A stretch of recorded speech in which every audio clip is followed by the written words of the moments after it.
Hey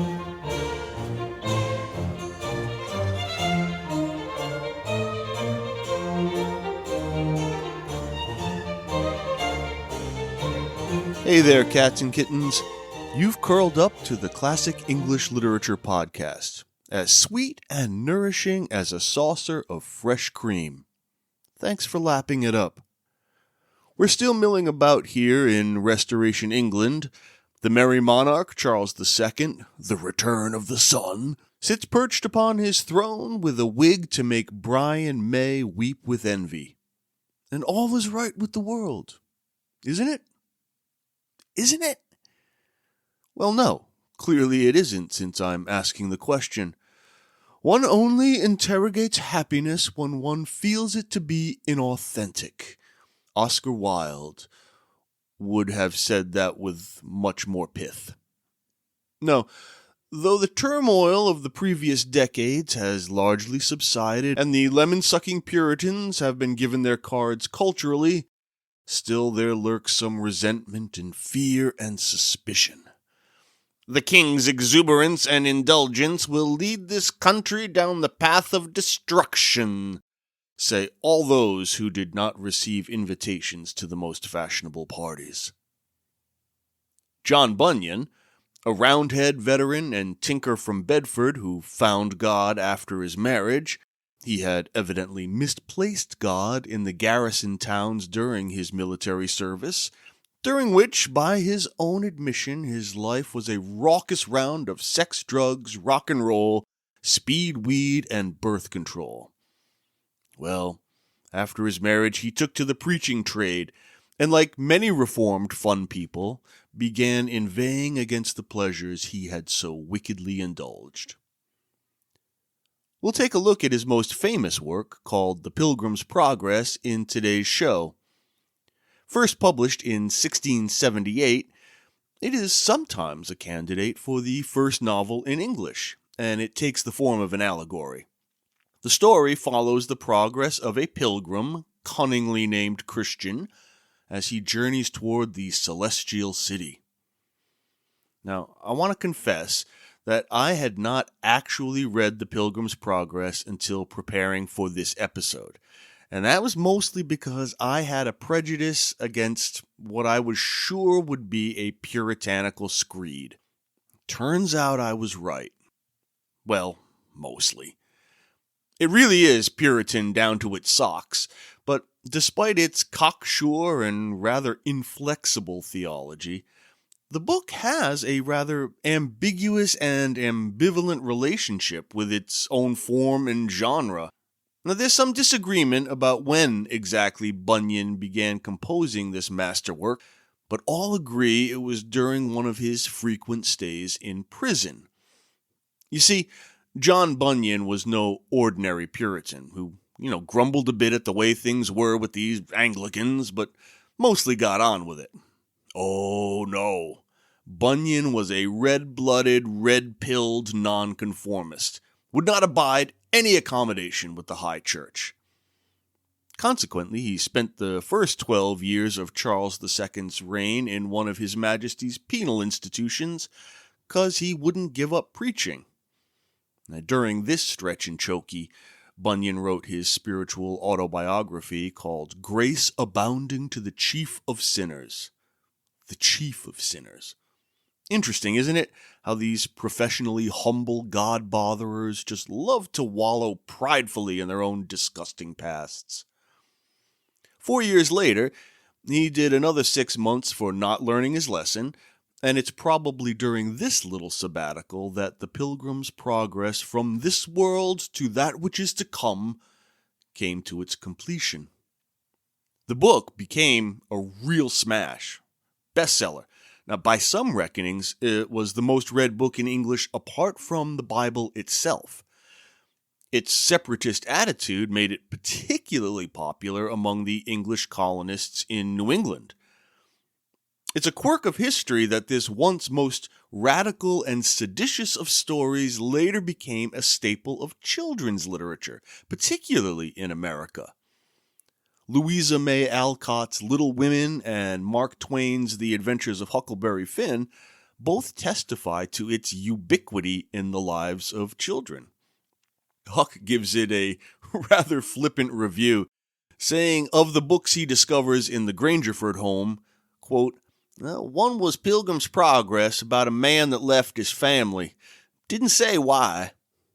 Oh, Huck, it does so. But I take your point, and we'll talk about it later. But right now, let's see if we can improve on old Huckleberry's quick and dirty.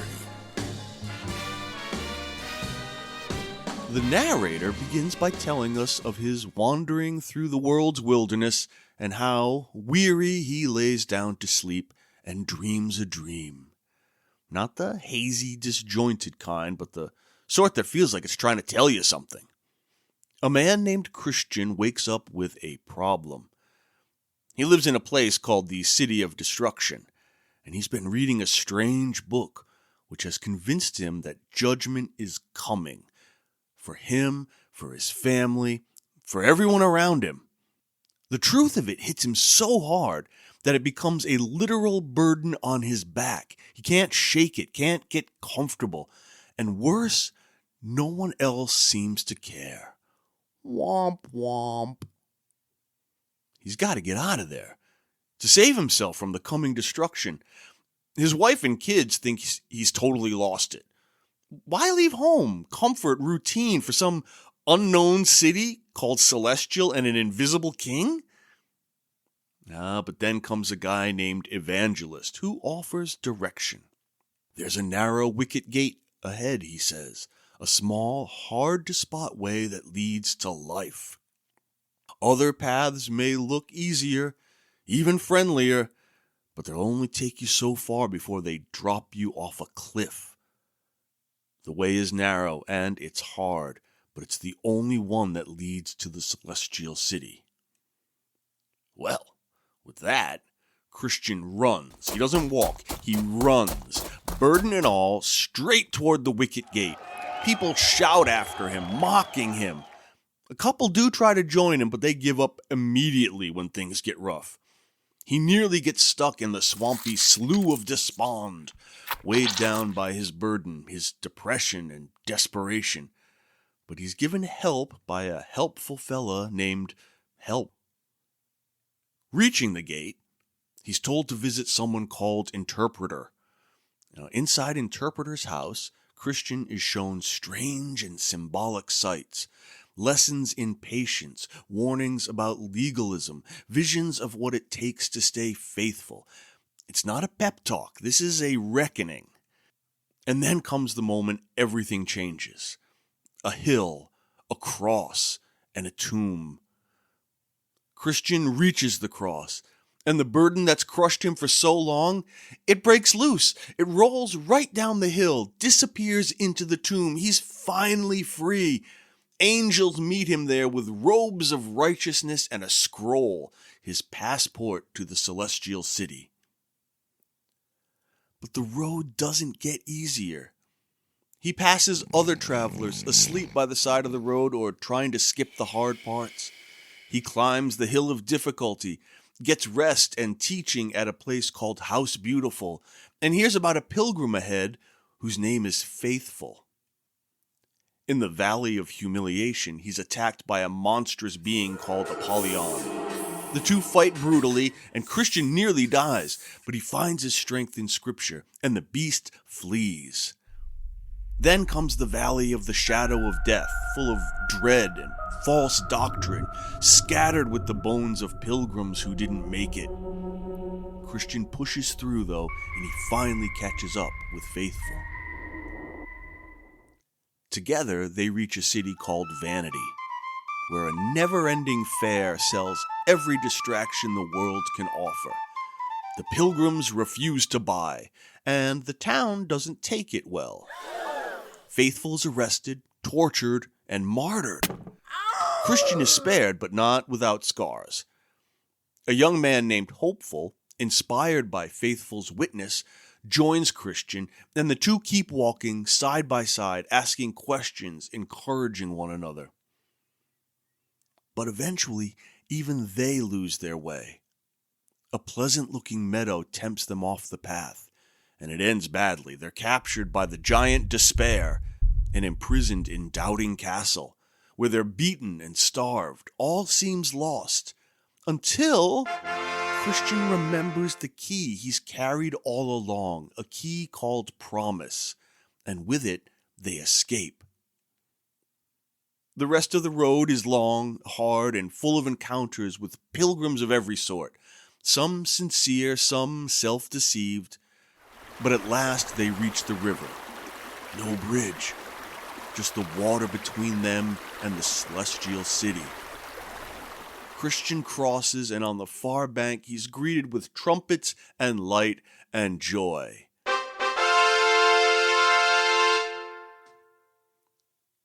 So, subtle the Pilgrim's Progress is not. We call it an allegory, which you might remember is an extended narrative metaphor. But some readers argue that there's not a whole lot of metaphor here. Things are pretty in your face. Hopeful doesn't stand for hope. He is hope. The giant Despair is despair. So this can make for some pretty tedious reading, I fully admit, especially if you've even any inkling of what the Christian story of salvation is. Not a lot of plot twists here. This bluntness, though popular with the lower and middling sorts, earned its author unfavorable comparisons to his fellow Puritan scribbler, John Milton, by the literati. I believe someone actually rendered Bunyan's work in some faux Miltonic verse. I can't imagine that that's much of a page-turner either, but let's be fair to Bunyan. Let's consider what he felt his mission to be and look at his work in light of that purpose. That sounds fine. Seems obvious that Bunyan saw his book as part of the great tradition of devotional literature, and by the late 17th century, despite a rise in literacy, reading was still a class-bound activity. His proselytizing proclivities aimed him toward a broader audience, one for whom Milton's tortured syntax and classical allusion proved an impediment to their spiritual understanding. Accordingly, Bunyan writes in prose, not verse, a more natural and unaffected style. And even in this, he's doing it in a fairly low register. Some of you may remember an episode last November when I talked about the Puritan plain style, a rhetorical mode it's characterized by simple, straightforward language, clear organization, and the purpose is to convey the message directly. It avoids elaborate rhetoric and complex sentence structures and overly figurative language, aiming to make the text accessible to the groundlings. And this is why Bunyan's writing can seem so crude when put against the more elevated writers of his day. Now, in fact, to add to this sense of ground-level accessibility and reality, many scholars have noted that the allegorical geography of Christian's journey bears striking real-life analogues to Bunyan's native Bedfordshire. Almost 24 locations in the book have been identified with actual counterparts. Obviously, the plain across which Christian runs is Bedford Plain. The Slough of Despond, where he encounters his first depressing setback, well, that seems to be modeled on a clay pit used by a nearby brickworks. The Valley of the Shadow of Death has been linked to Millbrook Gorge, and so on and so on. I point this out merely to emphasize how concrete and available Bunyan wants his allegory to be. The unadorned language, the reality of the setting, not to mention the heavy autobiographical influences of military service and imprisonment, make for a story about a dream that is nonetheless almost physical. But despite such a clearness of purpose on the one hand, I'm intrigued by the more mixed inflections one finds in the text. We're clear that this is a Puritan text with a rather radical nonconformist and Calvinist streak. Bunyan's theology is transparently predestinarian. That is, he fully endorses the idea of predestination as propounded by the 16th century French theologian John Calvin, who argued that from the beginning of time, God had already elected who shall be granted salvation and who will be condemned. And this independent of any action on the individual's part. One cannot earn one's way to heaven. The burden on our backs cannot be shaken loose by our own efforts. Now that certainly explains some of those deus ex machina moments in the Pilgrim's Progress, such as when Christian remembers that he had the key all along, like Dorothy and her slippers. Fine, rather standard Puritan stuff so far. In addition, though, Bunyan seems to present a rather extreme ecclesiology. Now, ecclesiology is just the theories about the nature and structure of a church. Many Puritans were separatists, that is true, right? Some even left England to come to North America to establish communities along their own ecclesiastical notions. Literal separation. But it seems to me that Bunyan here proposes an ecclesiology of one, a church of the individual. There is no congregation, no strength in numbers. The salvation drama is a one-man show. Consider how Bunyan uses the dream vision trope. It's an individual's direct access to salvation. It's not mediated by a church hierarchy or scholastic theology or even communal understanding. The Spirit speaks to the individual alone. For instance, it seems to me that unlike the other well-known Christian allegory, the late medieval play Everyman, which we talked about 100 years ago, Bunyan's protagonist does not stand in for all of humanity.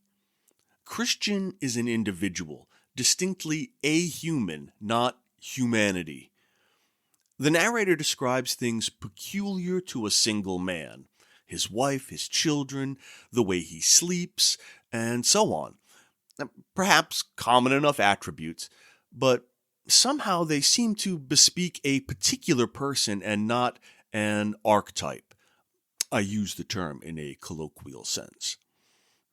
Also, the narrator takes a third-person, omniscient point of view, so we are privy to Christian's inner thoughts, his psychology, as it were.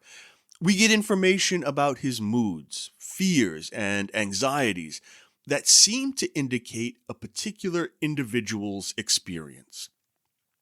We know that Christian is, quote, greatly distressed in his mind, and yet he stood still because he could not tell which way to go. Furthermore, as Huck Finn helpfully pointed out, Christian's crisis leads him to abandon his family. He speaks with that man named Evangelist, who directs him on the path to travel to avoid utter destruction. Quote, "So I saw in my dream that the man began to run. Now he had not run far from his own door when his wife and children, perceiving it, began to cry after him to return. But the man put his fingers in his ears and ran on crying, 'Life, life, eternal life.'"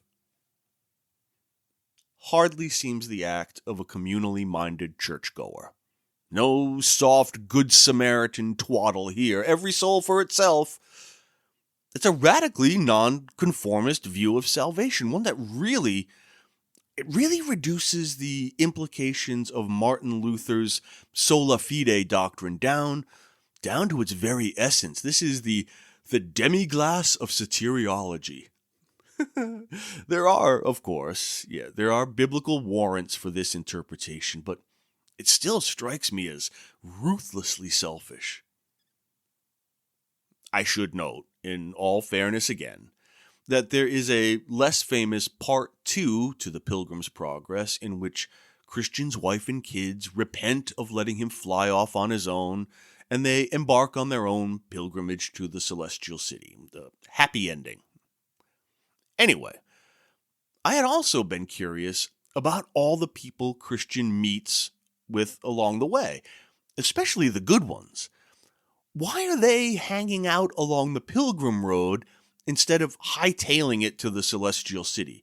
Why isn't Evangelist already there? Or the ladies of the palace beautiful? Or Help, who pulls Christian from the slough of despond? I kind of wondered if, maybe they're like Christian bodhisattvas. They forgo heaven for a while to help others along the way. I wasn't sure. So then I decided, I'll just suspend my disbelief here. This is probably a necessary inconsistency for the narrative to work as a narrative. But then I figured, what if these good characters are not among the elect? They're not among those predestined for salvation.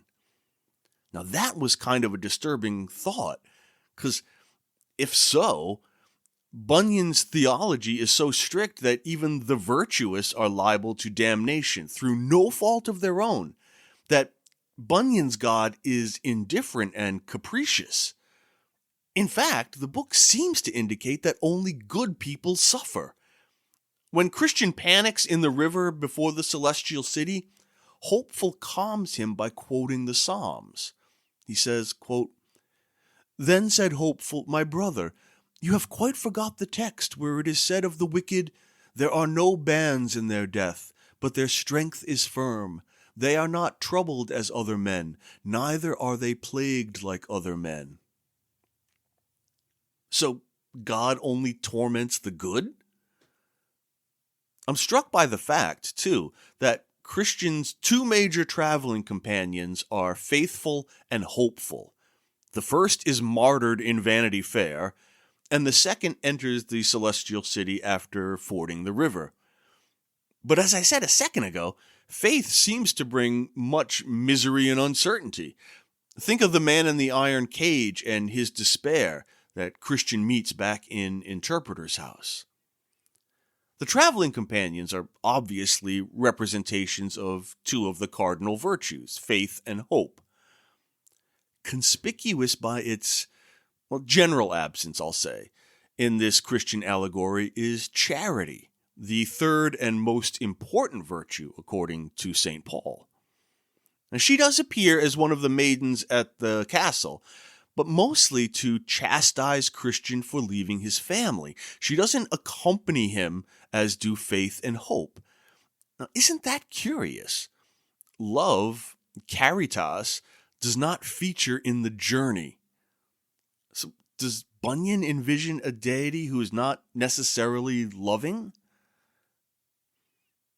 I can hardly believe that. Or maybe I just don't want to. Maybe Bunyan has backed himself into a rhetorical corner by so stridently arguing a by faith, not works theory of salvation.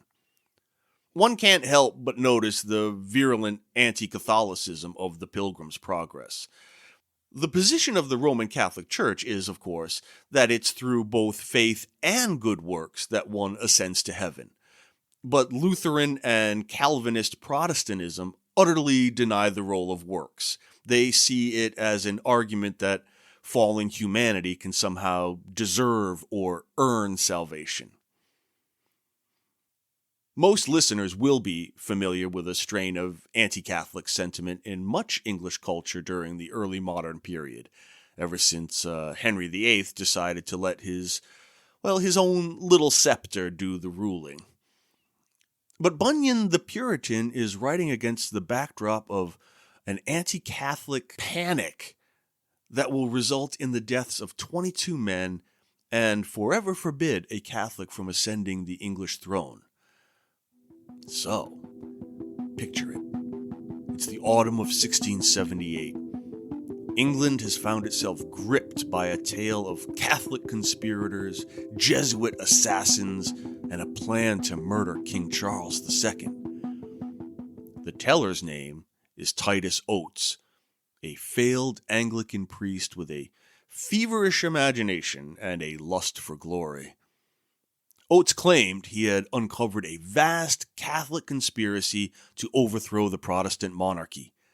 According to him, Jesuits and foreign agents were plotting to kill the king, massacre Protestants, and install his Catholic brother James, Duke of York, on the throne. Now, Oates didn't just make random accusations. He gave names, dates, secret meetings in shadowy rooms, and he knew just enough Latin, just enough theology, and just enough about Catholic politics to make his story plausible. He presented his findings to the Privy Council, and then Parliament soiled its collective breaches. Catholic priests were arrested, some were executed, others vanished into prisons. But unlike the Ridolfi, Babington, and gunpowder plots of the good old days, when conspirators really conspired, the popish plot was complete bovine biosolids. But that didn't stop it from becoming real in the minds of the people. It shaped laws, ruined lives, and deepened the rift between Catholics and Protestants for generations. It was, in many ways, England's first true conspiracy theory, complete with political manipulation, false witnesses, and a public hungry for scandal. I'm glad we've gotten past that now.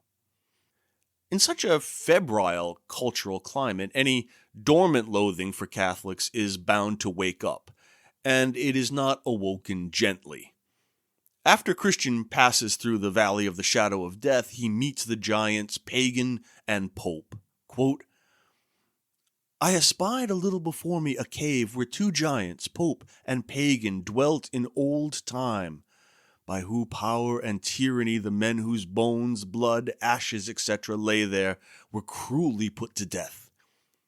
Pagan has been dead many a day, and Pope, though he yet be alive, he is by reason of age, and also of the many shrewd brushes that he met with in his younger days, now so crazy and stiff in his joints, that he can now do little more than sit in his cave's mouth." Paganism is dead, though the corpse still hangs around to keep crazy old Pope company. The Catholic Church still exists, but it's addled and sclerotic.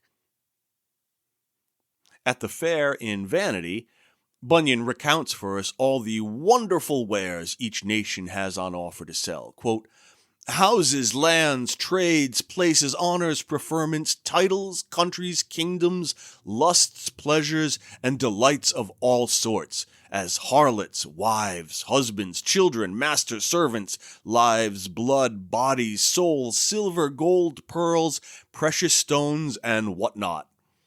And moreover, at this fair, there is at all times to be seen jugglings, cheats, games, plays, fools, apes, knaves, and rogues, and that of every kind. Here are to be seen too, and that for nothing, thefts, murders, adulteries, false swearers, and that of a blood-red color." I love the whatnot, and other stuff. Of course, we're to be repulsed by such luxury and greed, but he points out that Rome's offerings are the most vile and wretched. Quote, "But as in other fairs, some one commodity is as the chief of all the fair. To the wear of Rome and her merchandise is greatly promoted in this fair. Only our English nation, with some others, have taken a dislike thereat." Bully for us! Hoo-hoo! The character Formalist, whom Christian meets at the Hill of Difficulty, embodies a recurrent accusation of Catholic perversion, its crypto-pagan rituals. The charge of formalism meant that Catholics were too slavishly devoted to the forms of their religion, its, rote prayers and prescribed rituals, its sacraments. Protestants saw it as only kind of like performative religion, an act without a deep commitment to faith. A Pharisaic kind of hypocrisy is implied here. When Christian meets him, Formalist says that he is heading, quote, "for praise to Mount Zion." Devilish bit of ambiguity in that phrase. Now, it could mean that he expects to do a bit of praising when he reaches his destination. But the strict grammar of the sentence indicates that formalist intends to be praised at Mount Zion, which is really the celestial city. Then Christian accuses formalist of taking a shortcut to the city rather than going the way he had been originally directed. Quote, "Why came you not in at the gate which standeth at the beginning of the way? Know ye not that it is written, that he that cometh not in by the door, but climbeth up some other way, the same is a thief and a robber?" When formalist attempts to vindicate himself by saying, essentially, like, "I follow the rules," Christian retorts, quote, "By laws and ordinances you will not be saved, since you came not in by the door." So here, Bunyan renders Catholicism as not only moribund, but actively hypocritical and deceptive. Its ways are the way to damnation. So, Bunyan wallows in some good old Catholic baiting. Fair enough. Despite his England having taken a dislike to popery, he's still none too happy with its light beer version, Anglicanism. He sees the Church of England as much too accommodating to Roman forms and style. The characters talkative and ignorance bear this charge out. But despite its stern, almost hyper-individualistic Calvinism, the Pilgrim's Progress does not fully extricate itself from the slough of the old religion. Bunyan still operates on a very deep Catholic operating system. Now, the most obvious evidence here is the form of the book itself. It's an allegory, and that form explicitly codes Roman Catholic.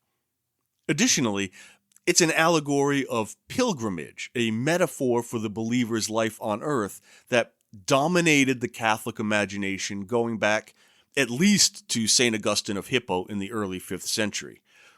In his weighty tome, The City of God, Augustine writes, quote, "It is recorded of Cain that he built a city, while Abel, as though he were merely a pilgrim on earth, built none.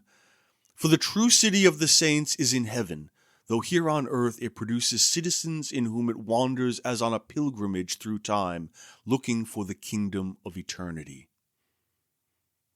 You don't get more Catholic than St. Gus. You might even argue that he invented Catholicism as it came to dominate the Western world for at least the next millennium and change. So, let's look at the Pilgrim's Progress's first line, quote, "As I walked through the wilderness of this world, I lighted on a certain place where was a den, and laid me down in that place to sleep, and as I slept, I dreamed a dream." Okay.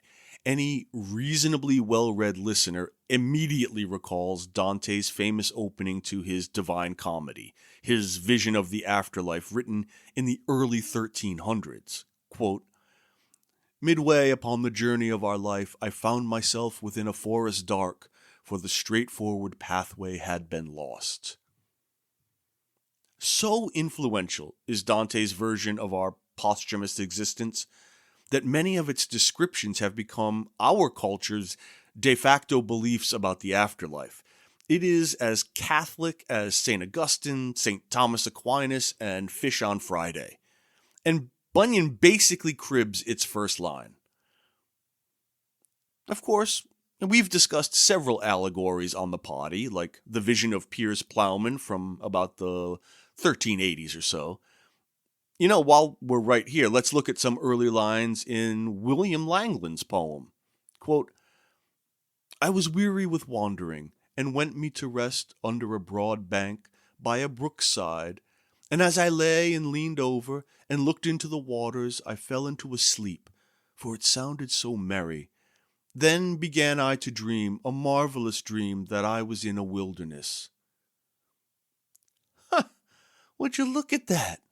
Fellow wandering about, falls asleep, has a dream, wilderness.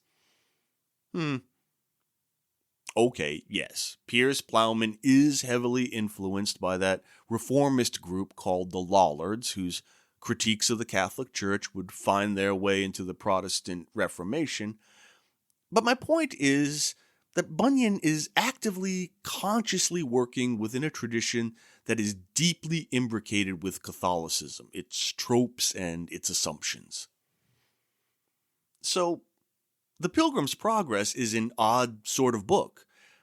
It positions itself as an assertion of radical nonconformist theology.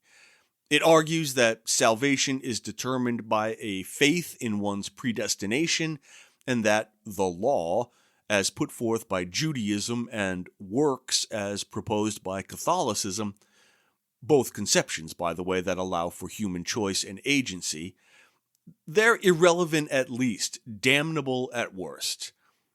Note how we are to scorn the counsel of characters like worldly wise man and legality and morality. If we read through Bunyan's disapproval, we can see these characters as arguing the points and doctrines of the religions Bunyan believes Puritanism to have superseded. Indeed, he seems to take a rather literalist view of St. Paul in the book of Romans, where the apostle can be read as saying that the law, in fallen humanity, can foster sin. Quote, "For without the law sin was dead. For I was alive without the law once, but when the commandment came, sin revived, and I died." Now, I think perhaps the tent maker from Tarsus is being rather more nuanced and subtle, but Bunyan, as we have seen, has no time for such intellectual dalliance. And yet, for all its separationist year zero posturing, The Pilgrim's Progress is only accessible, is only understandable within the context of the literary traditions deployed and perfected by the old religions.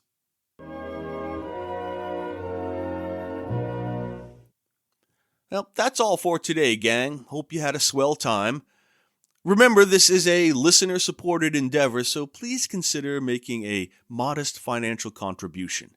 You can hit the support the show button or click on Buy Me a Coffee to make a one-time gift if you'd like. Please leave a groovy review on your platform so other folks can hear about all the fun we have. Take care of yourselves, and I will talk to you in a couple of weeks.